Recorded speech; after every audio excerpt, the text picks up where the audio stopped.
Sistah Sistah.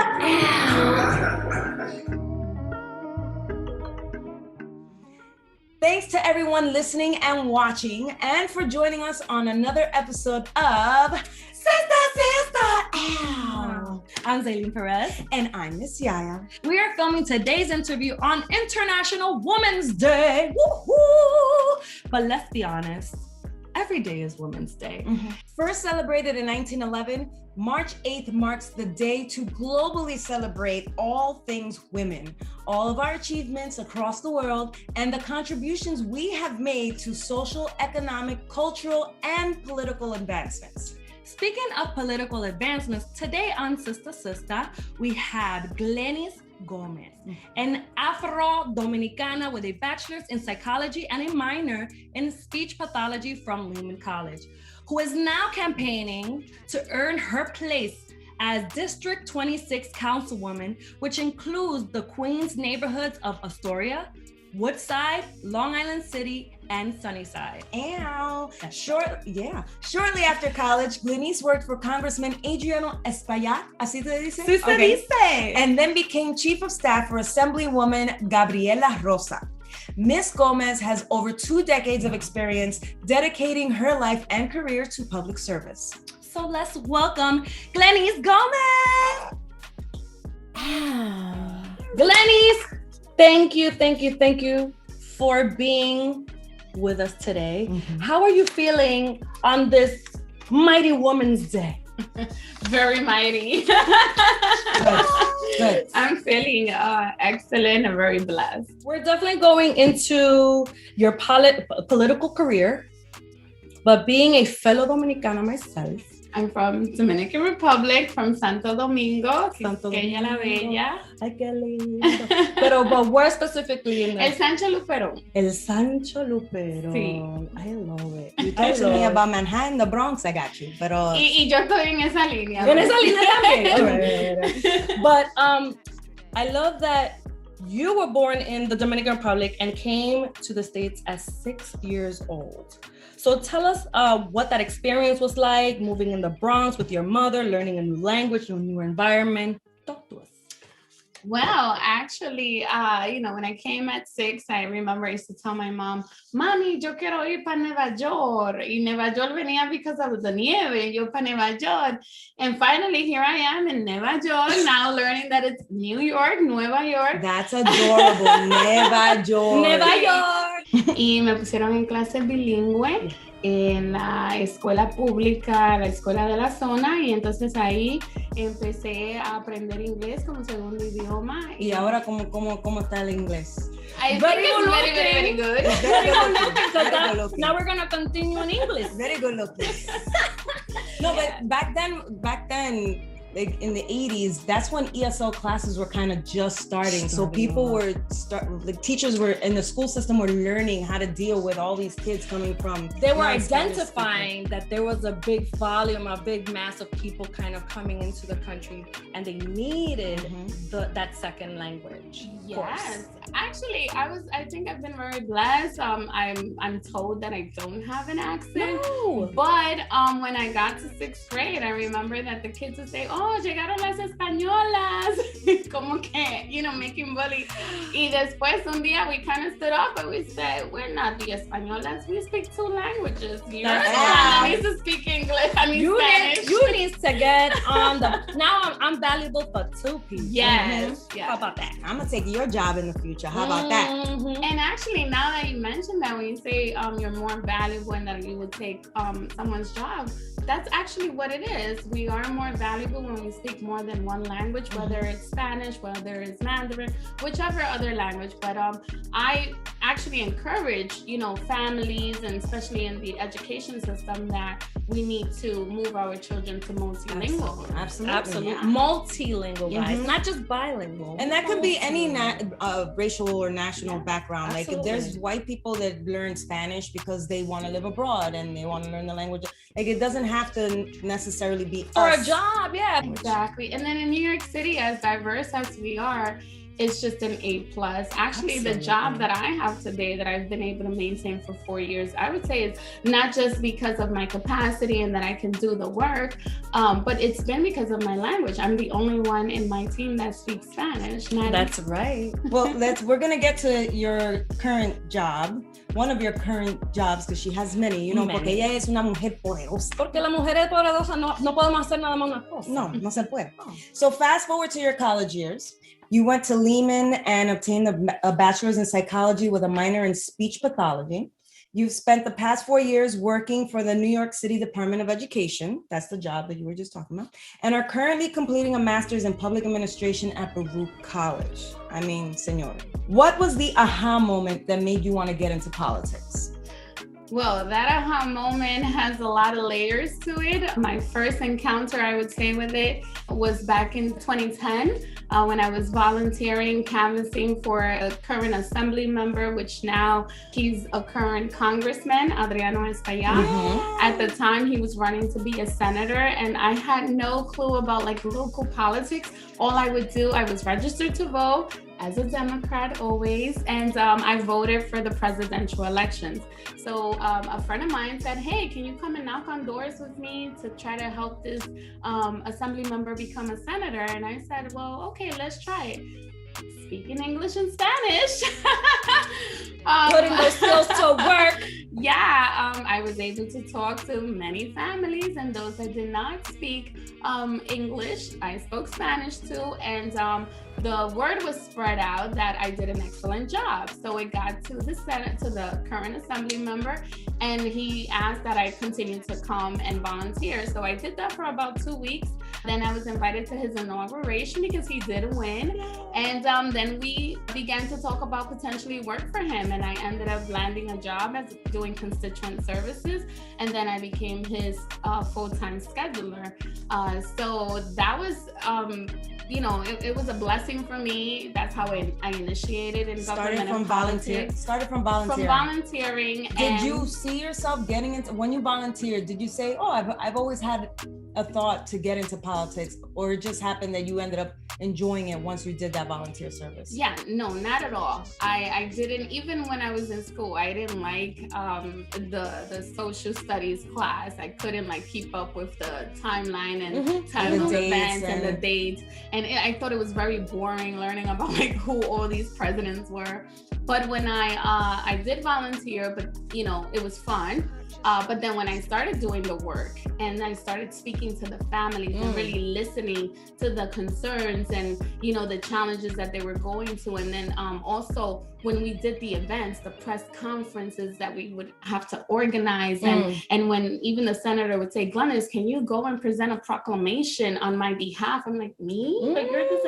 Yeah, go ahead. And then you would find yourself in this event where there's like 300 plus people waiting to hear from you what the senator sent you to say. You're like, okay. Yeah. It began to create this sense of responsibility. I began to see, you know, the world totally different. And I'm over here also engaging with other type of people, cultures, different levels, leadership.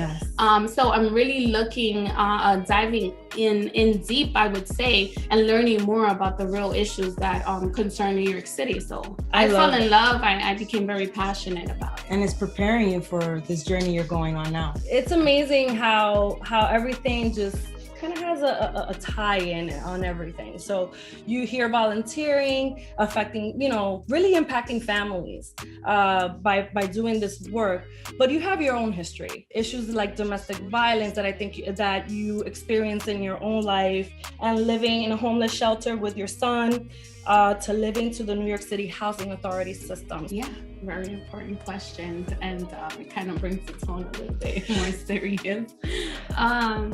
I was in my own world, in my own bubble. You know, I had friends that would speak to me and tell me, you know, I think you need to get out of this relationship. I think that you deserve better.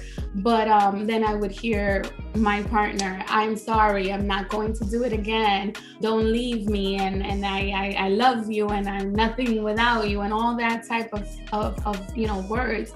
And I felt lost. I felt very isolated. I felt like I had to fight for my relationship. Yes. You know, and I had to like give opportunities and forgive. And then also it was a lot of thinking, maybe I'm the problem, maybe I'm doing something wrong. So it was more about, well, let me fix me. Well, let me try to be what he's saying that I'm not, or try to live up to a certain, you know, expectation. Absolutely. And also when I was going through it, I had my son. So it was not just, let me save my relationship. It was also, this is Family. my son's father. And, you know, and also in the outside world, like for my mom and family and friends, like I have this relationship, it has to work, you know. It cannot not work. And it cannot not work. And why can it not work? Yes, like I'm a good woman. That, and also in the Latin culture, it's like the pressure of, bueno, you have your husband or your partner, and that's the father of your child. It has to work. Like that's the older mentality of sticking it out, because we know that a lot of our grandparents, and they're, you know, they would get cheated on and mistreated and stay. And there's discussions that you can't really say, or you just gotta deal, make it work. So what did you do? You know, and what you just mentioned now, it's also a lot of that. And where now in Spanish, I would say, I wanted to avoid the yo te lo dije, you know, yo te lo dije. And I'm like, and then I would be in my own home and going through my own issues with my partner and dealing with the trauma, with the emotional distress.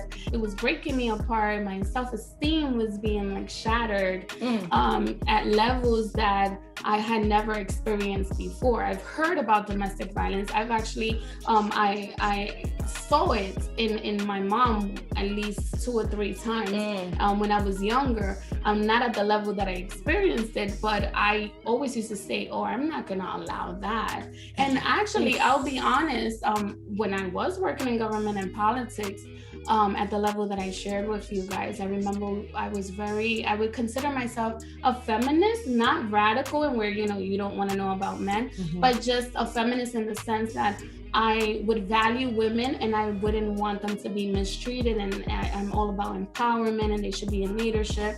Y buscarle una respuesta to the big $1 million question, why she doesn't leave. Right. And that why she doesn't leave has a lot of layers to it. Of course. It's not like you're leaving from this guy that you just met yesterday. This is your intimate partner. This is the father of your son. This is the person that, you know, you're saying, I'm gonna be with you. So what was that moment where you saw the light at the end of the tunnel? This is it. Like, because I'm sure what you're saying probably is somebody's connecting right now, and they're probably in that bubble. So what was that moment for you that just made you come out into your own self? Ya, no más. Wow. You know, it was many moments that I had, and where you get that I'm done and I'm gonna exit and I'm not gonna tolerate this.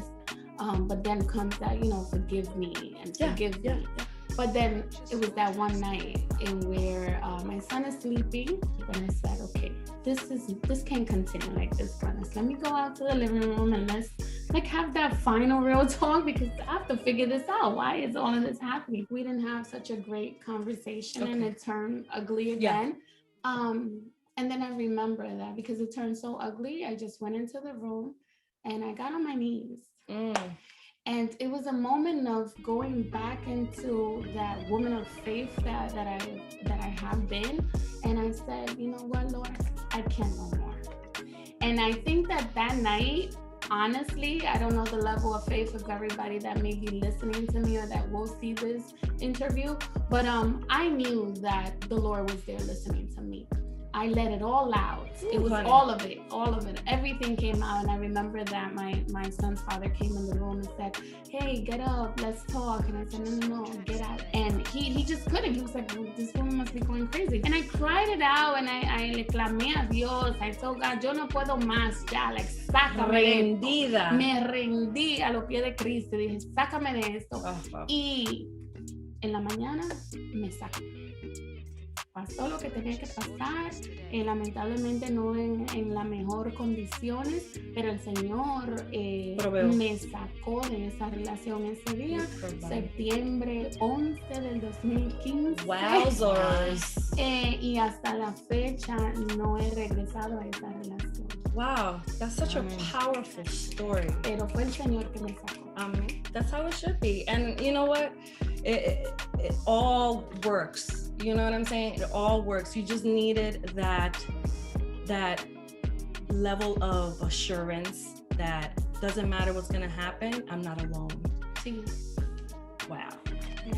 That's a beautiful story.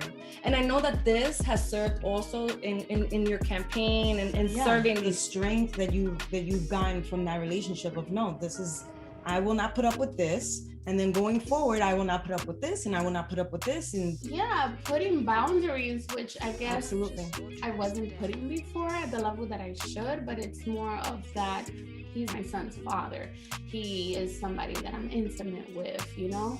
Como mujer somos vaso frágil, y no somos vaso frágil porque somos débiles, sino vaso frágil piensa como un cristal que es precioso, es valioso, brilla. Y que si los deja caer, puede, romperse en pedacitos y para tú poner eso para atrás cuesta. Entonces imagínate un hombre que valora y sabe el valor de nosotras como mujeres, que se ve con una mujer con ese cristal, tiene que tratarla con delicadeza, accordingly, de tal manera, accordingly. Well, thank God that you had that talk in that moment and that you were able to get out of that situation. And then from there, you went into the shelter system with your son. It was around the corner of my son turning 1. And it wasn't just a decision for me, it was a decision for my son. Unfortunately, because I had invested all my time and my resources being with my son's father, when I got out of that relationship, I had nothing. So I ended up in a shelter because at the moment I had nothing. I have a shattered soul. I am emotionally just broken, and I'm not working in my dream job as I was as a chief of staff and all of this in politics. Here I am as a mom, and I have to be a provider, and now I'm the only provider. So yo cogí mi muchachito y tomé la decisión que tal vez evitaba tomar y ingresé a lo que es el sistema del shelter.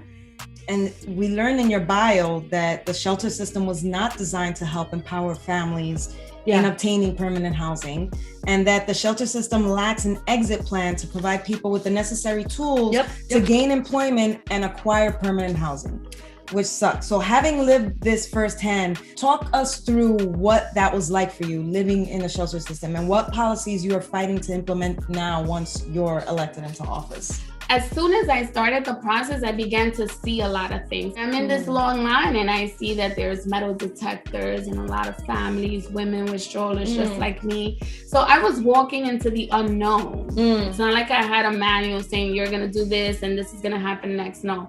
So I walk in there and I walked in, let's say 1 o'clock in the afternoon, and I got out of there at 3 o'clock in the morning. I went from the second floor to the 4th floor. I spoke to different social workers, different departments, because I had to relate my story. Why are you here? How is it to each person you had to relate? Person, I had to repeat like the same story. And mind you, here I am with my son. He's 1 year old. With all your belongings, your whole entire life on you. Yes. And, I'm crying as I'm talking to them because it's like telling a stranger, here I am, I have nothing, I don't have a home. Can you please provide a home? And then having to keep repeating that story. And filling out papers and, writing the address of where I was and that I couldn't return to that address.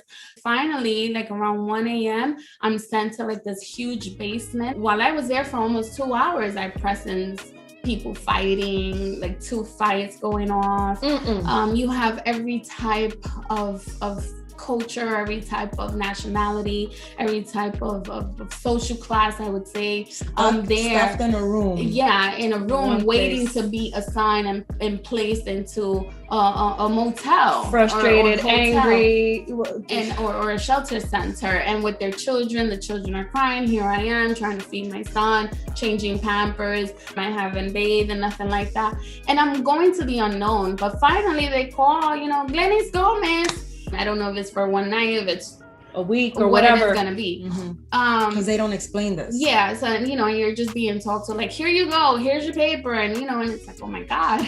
And I remember, they would drop off somebody at the motel, and even the women, they would just get off. They wouldn't be like, oh, nice riding with you, but no, it's just everyone's in their own dilemma, I guess.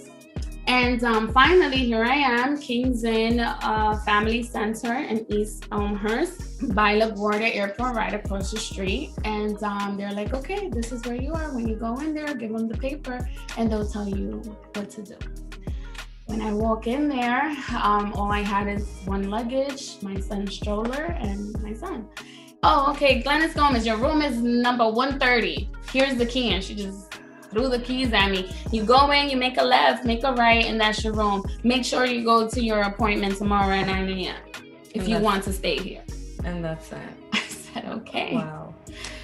So and thank you for sharing. Yeah. First and foremost, thank you for sharing that, because not everybody are comfortable in revealing so much detail of their own personal lives, or even remembering that time, because we can imagine that it's painful. Absolutely. It's painful. But then when you think about all the things you've overcome and where you are today. Yeah. But back to this question, because the point of it all is that because you saw it firsthand, what are your insights now that you have this power, this ability to make a change? A lot. And it's not overnight, we know that. Yeah, it's not overnight. It's a lot that has to be done. And I think that a lot will be done if more women like myself can come out and kind of testify and call out this prison-like system that I experience, because that's what I see it. And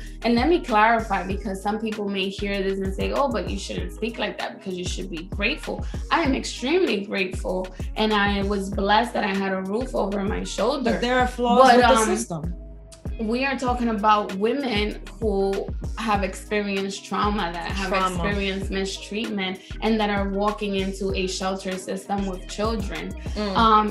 So there needs to be a level of treatment and understand that, mentally, sympathy, emotionally, we must be more sensitive, and we must be more sympathetic and have empathetic too. Empathetic, yes, and have a system that welcomes women and their children. Absolutely. To know that you have walked into a system that is going to be there to lift you, to restore you, and to heal you. Not that you're walking into another vicious cycle, because that's how I can explain it. And that's the testimonies that I also shared with other women in there. As the facilitator, as the person that is offering the services, the treatment has to be automatically different, because you have to understand who's coming in the door. Yes. And that's where I say that agencies have a lot of power, and the agencies are truly that first hand, that face, that first contact with people. So I think that we have to work really strict with our agencies and kind of retrain and kind of maybe provide additional workshops and training on people-person skills, customer service skills. And we're still struggling with the unknown of people with mental illnesses, learning disabilities. Our fellow people that are in that work for the city and the government and politics and all, they're still learning. They have to grow and evolve, because they definitely have to not only they're not empathetic because it was something, like you mentioned earlier, that wasn't talked about. You suppress that. We're fine. Yeah, and another thing that we can do in the shelter system is, and that's what I want to do as a city council candidate, I want to create an exit plan. And that exit plan, the shelter system currently doesn't have it in a way as we're talking with empathy, and that we can truly restore our women. I walked in with a bachelor's degree. I walked in with a curriculum, a resume, that showed that I had significant jobs. But at the time, mentally and emotionally, I couldn't fulfill those type of jobs. But no social worker, no staff member from the shelter said, who were you or who are you? You know, they put you provide all in like the same bubble. The majority and the overcrowdingness of our shelter system is because leadership has and that manage these different agencies are sending a subliminal message to our residents saying, you know what, if you come into the shelter system, then you will be eligible for affordable housing. Yes. The only public housing that we have is NYCHA. And if you go and apply for NYCHA, it will tell you the preference right now is for anybody who's in the shelter. So you're subliminally telling people, go through that way. This is the only way. If not, you will be in a waiting list for I don't know how long, because we don't have any additional public housing that is not NYCHA. So there's a lot of things that when I say I want to reform the shelter system, it has to go hand in hand with also creating new public housing that provides dignified quality housing for families. In the shelter system, when I talk about the exit plan, and specifically for women, shouldn't the system want to take these young women and say, let's educate them in the time that they're here, so that then they can be sent out and they'll have the tools to be able to be independent, right, and not have to resort to the shelter system again. So these are some of the things that I started to see and learn there, and that today I have so much so much information so that we can create a program that can serve to empower and truly lift and make our women independent. So I grew up in New York City public housing, and although I didn't experience super horrible things like I've heard other people say rats in the cupboards, I've seen the hallways dirty, I've seen paint chipping, I know that it takes forever for someone to come and fix something. This is a very important piece of your campaign, is advocating for the NYCHA residents, for people living in New York City public housing. So with that being said, how was living in public housing for you and your son influenced what you're working on changing? It's important to highlight what's really happening in NYCHA. When I lived there, I was experiencing living in deplorable conditions, from the chip paint that you don't know if it's lead paint or asbestos. And I know that when I saw the excessive chip paint, I was concerned, and I have, at that point, my child was 3 years old. And I said, wait a minute, I have to find out, does this really have lead paint? And I went to Home Depot, I purchased the lead paint kit tester, and I tested it, and it turned red. That's what the instructions say. So to me, if it turned red, it's because then I have lead paint. So I was very concerned, and I recall not just dealing with the chip paint, but infestation of roaches, infestation of rodents, the vermin, the molds. And it's like, it was unbearable, the living conditions even outside of the apartment. I didn't feel safe. I didn't feel like that was a safe place for my son to raise my son in public housing. Not livable. It wasn't a livable, very deplorable conditions in which no human being should live. Like, your home is your sanctuary, right? Yes. Your home is like where you go to rest. And mind you, here I am working at the Department of Education by City Hall, and I'm in a very nice office, but people don't know, your coworkers, how you're living and what you're experiencing. When we talk about empowerment, how are we truly going to empower? We need to educate. We must give the tools to our families and let them know you have rights. and not be afraid to go ahead and take action, advocate and take action for those rights that you have. And I feel like that the system has suppressed people in thinking that if you go and fight for your rights, you're going to be either evicted or, you know, you can't do that. People tend to be scared, and that is also something that they may utilize too. And I will add to that one thing is having the fear and the other thing is having the time. People don't have the time to write the letters, to get the information as far as the resources. Who's my elected official? It's not just one letter. I would tell you. They may not even know. How about they may that? not even know, because these elected officials are not visiting these communities. And that's the change that I also want to bring to city council. I want to be that elected official, and the community can hold me accountable, because if now I don't live there and I still go and me bebo mi cafecito, then as a city council member, of course I'm going to go into your home and I want to personally see. Right now I go and knock on doors trying to get signatures, and I'm walking into the building that I used to live in, and I'm knocking on the doors of the neighbors that were my neighbors. So it doesn't get more real, it doesn't get more raw, it doesn't get more organic than that. Like, I'm one of you. Yeah. And I'm here now to represent you. So that representation is very genuine when it comes from somebody that has lived through it. Absolutely. And that's what I want to fight for. In City Hall, I want to be an advocate. I don't want to lead a district or lead people. I want to advocate for people and inspire other, families that you need to be your own advocate, because that was my aha moment. And where I realized mom is not going to take me out of here. You know, the system is definitely not going to take me out of here. And I have to be my own advocate. I have to start writing letters. You have to call New York One on your landlord. Show up. You have to call it out, whether you are looked as being a loudmouth. You're not being a loudmouth when you're advocating for yourself for what's right. And also when you know your rights, you're not being a loudmouth. I'm gonna get that.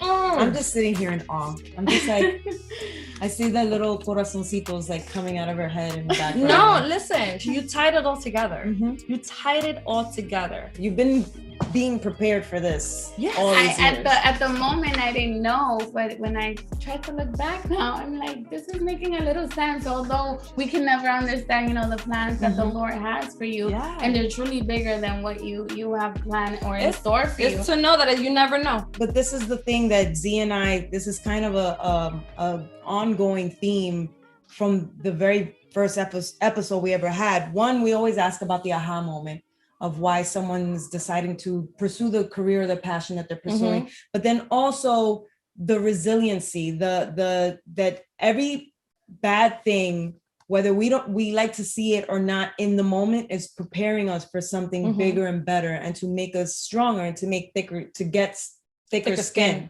So this is a very important thing for our viewers and listeners to understand, that you might be going through some I can't find another word, some shit. You might be going through some shit, okay? And it's remembering always that, okay, this has to be preparing me for something else.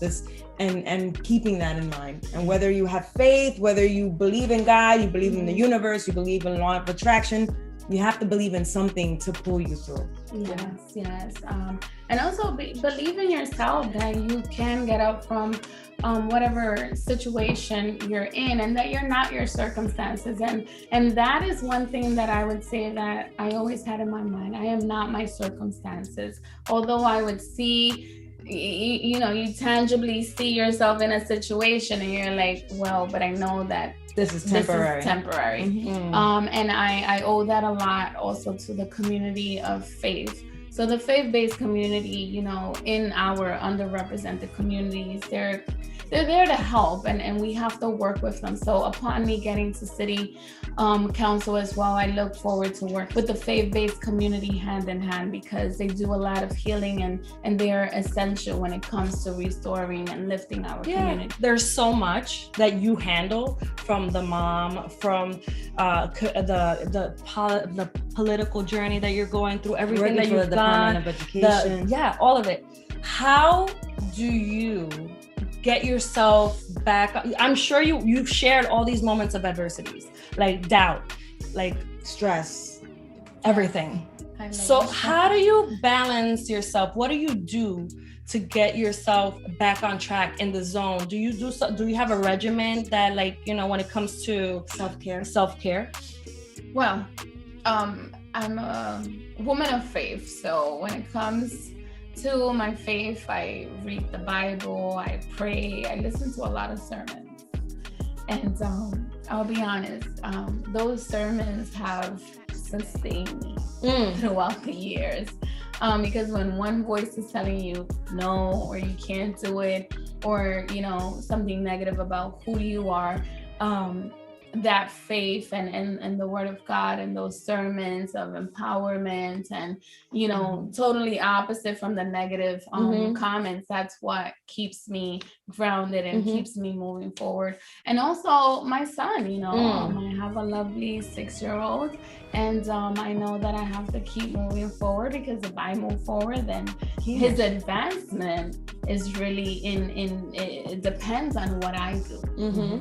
At times I feel as if I may be neglecting my son, because it's like, oh, you're doing the politics, you're working, and when do you spend time with your child? But I also see that my son, his advancement depends on me, but also he's going to grow up. And I want to say this, I think that in our culture, a lot of Hispanics, we feel, I remember even my mom saying, oh, cuando tú tienes un niño, el niño te sienta por 7 años, tú estás sentada como que you can't do anything. Atrasan y tú tienes que dedicarte a los niños. Oh, that's the old way of thinking. Esa mentalidad a veces tú tienes que romperla y decir, espérate, yo voy atrás de mis sueños, yo tengo que llevar al muchachito conmigo y sentarlo en la clase. Yo le voy a decir al maestro, mira, ¿puedo traerlo?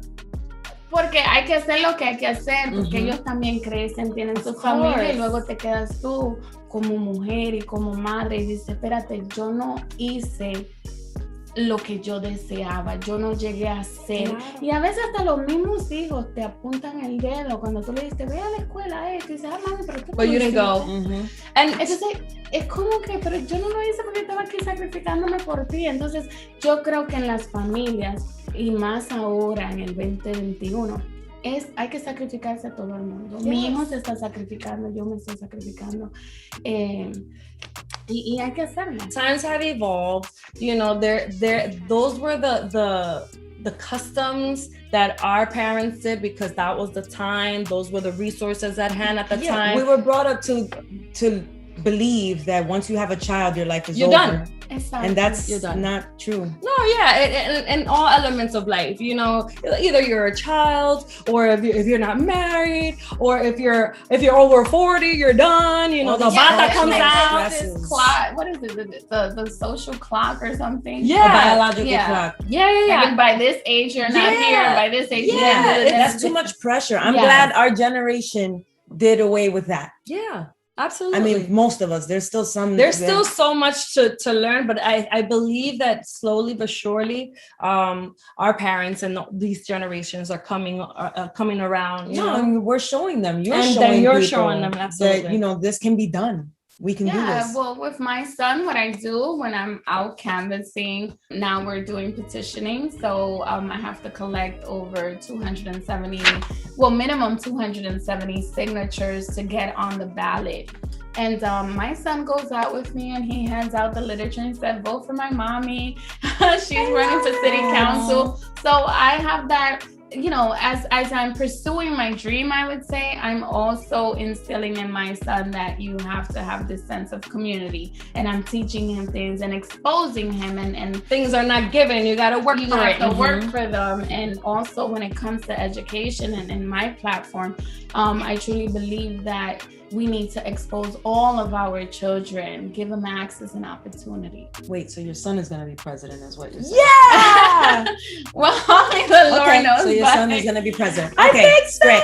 That's great. But we have to involve everyone in the process and give them a seat at the table. My Absolutely. son, Participate. You're teaching him how to work, how to communicate with grown adults. Socializing, leadership skills. Understanding a passion. There's a motive. There's something. There's a reason why we're here, and this is why. Mhm. And your role is important today. Yeah. And I love that. I love that. My son plays soccer, and when you watch him, he's like giving instructions. I'm like, Glenn, you're not the coach, you know? And then I have to say, well, wait a minute, he sees you doing all this. He's a natural born leader. He's a natural born leader, and we can't be afraid. And as women, whether you're married, whether you're single, whatever the situation is, whether you have children, you take them with you to school, you're doing work remotely, then they have a laptop, you have a laptop. We have to lead by example. Absolutely. And so we're already attesting that he will be the next president. Yeah, he'll be. Okay. Not the next president. A president. He will be president. In I don't even know. Let's not even calculate. I don't even want to do the math. Don't calculate it. But guess what time it is? Guess what time it is? Guess what time Are you ready for this? Are you ready? Give me a shimmy. It is time for rapid fire question. Look at her face. She's so like, scared. what is going on? What's happening? Who's coming through the room? Rapid fire questions. So rapid fire questions is you have 30 seconds to answer all of our questions. The first thing that comes to your mind. Oh my. No ifs, ands, or culitos. Okay. Are you ready? The who, the what? Are you ready? I guess. Should we time it? Are we gonna do it? Even though we always pass the time, it's okay. It's But okay. it's fun to hear the ticking. The dee, dee, dee, dee. Okay, where are we at? 30 Hurry up, seconds. hurry up. All right. Okay, how about we give her 45 seconds? 45. We're gonna give her 45 hurry seconds. up. Okay, hold on. Give me. That's 45 minutes, honey, Okay, not 45 seconds. Okay. You know technology. And this is taking us to a short break by our sponsor. And we're back. Okay, so here we go. 3, 2, 1, go. Morning or night person? Wow. I'm a night person. Okay. Describe yourself in 3 words. Oh, courageous. Yes, 3 words. We said courageous, resilient, and loving. Awesome. If you were a superhero, what would your superpower be? Oh, I would love to be invisible. I want to see what you are doing. Okay. If you were running for president, who of these 3 people would be your vice president, chief of staff, head of security? And the choices are Cardi B, Fefita. Okay, you see, I told you that don't work. It's okay. And Stacey Abrams. So so remember, it's vice president, chief of staff, and head of security. And the people are Cardi B, Fefita, and Stacey Abrams. Wow. I would put Cardi B as the head of security. See, then you said that too. I think she would Back up. Go ahead. Okay. So, and chief of staff? Who would be chief of staff? We have Pepita and Stacey Abrams. I would put Fefita as chief of staff. What? Because of her experience, una mujer madura. Yes. Con experiencia. Sí. Bueno, vamos a hacer esto. Every day is gonna be like, vamos. Otra me apoya, otra me apoya. ¿Y qué vamos a hacer? That'll be hilarious. She needs to see this. So then that leaves Stacey Abrams as your VP. De que Glenny, mira lo que vamos a hacer, Glenny. A las 9 vamos a hacer. Tenemos un appointment en la peluquería. And they were like, back up. And then Cardi be like, back up. Okay. You want me to bust a cap in you? Okay. Would just be a C like. Well, I don't know. What was Stacey Abrams? She would calm it down. She would calm it. She'll tone it down. No, but she has personality. Anyways, and the last one, but not least, and we're just curious.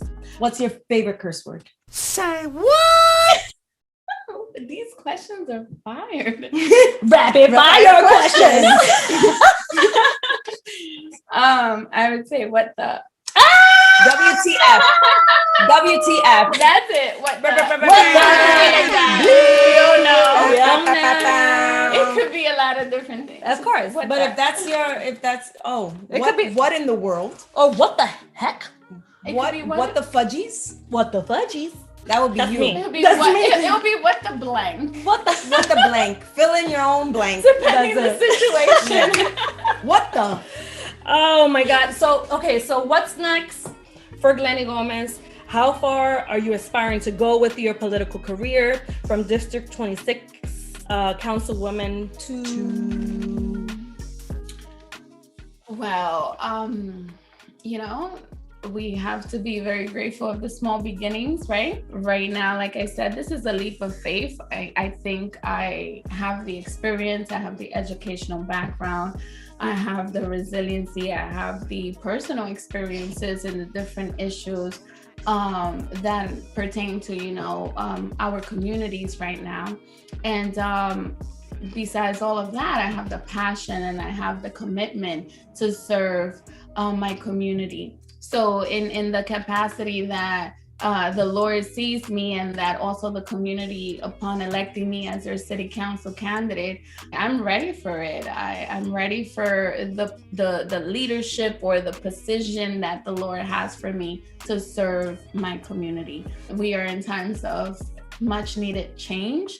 And I'm for that change. And I want to be that advocate to bring the changes that we need. We need leadership that is visionary, and I'm a visionary. I have creativity. There's a lot that we can do in our communities. Sky's the limit, only the Lord knows. I feel like estoy en la tómbola, como dicen. Entonces, estoy donde el guardia me ve, ¿verdad? El capitán me ve. Entonces, I'm too gringa for this. I'm sorry, guys. Estoy donde el capitán me vea. Exacto. Entonces, where she wants to be seen, she has to be seen. Oh, yes. Como okay, dije yes. anterior, we have to be seen. So I'm an average woman that just wants to do extraordinary things and seizing the moment and taking the opportunities. Opportunities are there, but they're there for those who reach out to them. And I've reached out to it, and your city council candidate for District 26, representing the areas of Long Island City, Woodside, Sunnyside, and Astoria. You're definitely not average.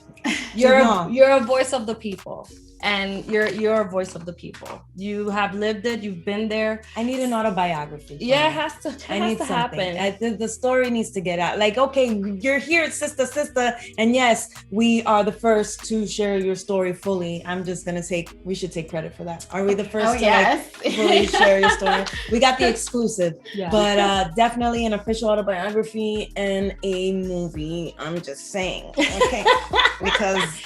And then there's gonna be several sequels because her son's gonna be president. So all of it. Okay. This is beautiful. Like, I love it. I'm so glad that you got to come in and talk to us.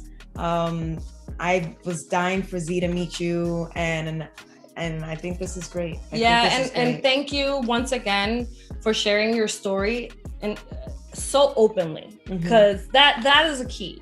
People share their stories, but they're not as open with them. There's elements that people want to reserve for themselves as they're entitled to. Yeah, that's totally fine. But I feel that the struggles are struggles, and people need to know and understand and feel that where they are, where they're coming from, because there could be several people going through any one of your experiences, the shelter, living in NYCHA, the domestic violence experience, domestic violence, being turned away from jobs that at the moment felt like this is the one. And for someone to hear your story and know that there's a light at the end of the tunnel, and that it's not the end all be all. Like you say, your situation is temporary. So it's great for our listeners to be able to hear your story and be inspired by it. So you guys know, now please tell everybody how they can support you, your campaign, how they can follow you, donate to your campaign, help you, support you, talk to them, please. Social media handles and how they can support you in becoming the next councilwoman for District 26. She said, "Puede." Sí se puede. Sí se puede. Find me at Glennis for Queens. That's for Facebook. That is for Instagram. That is for Twitter. So at Glennis for Queens. When it comes to my website is www.glennisforqueens.com. You can learn more about my biography, the vision, the issues, the different platforms that I have for the district. My email is info@glennisforqueens.com. I'm very good. I'm always on Facebook. So if you send me a message via Messenger, I will be very responsive. And yes, I'm running for City Council, District 26, Astoria, Long Island City, Woodside, Sunnyside, and Dutch Kills. It's also good for me to mention, and I hope that I count with your support.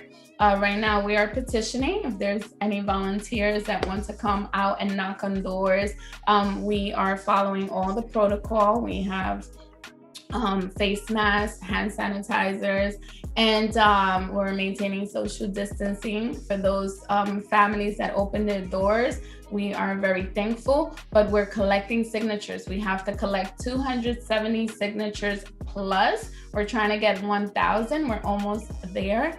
And this is to get on the ballot.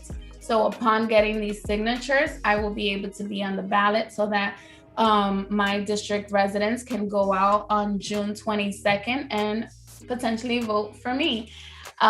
So please support. Also, you can donate. Yes.